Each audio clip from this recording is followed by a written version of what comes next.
আমি জানি তোমরা আমার শর্টস দেখতে কিন্তু খুব পছন্দ করো। আজকে চলে গেছিলাম রানাঘাটের একটা নতুন ক্যাফেতে, যেটা নিউলি ওপেন করেছে, যেটার নাম হচ্ছে ব্ল্যাক পার্ল ক্যাফে। আমি, দাদা আর মা, আমরা তিনজন চলে গেছিলাম, কারণ আজকে আমরা দাদা দুজনেরই ছুটি ছিল। তো ভাবলাম নিউ ক্যাফে ওপেন করেছে, চলো গিয়ে দেখা যাক।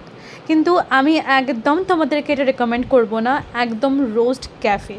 ট্রাস্ট মি, না সার্ভিস ভালো না কিছু। আমরা বসার পর আধ ঘন্টা পর এই মেনু কার্ডটা এসেছে, যেটার অর্ধেক স্পেলিং ভুল, আর ওদের কাছে অর্ধেক খাবারই অ্যাভেলেবেল ছিল না।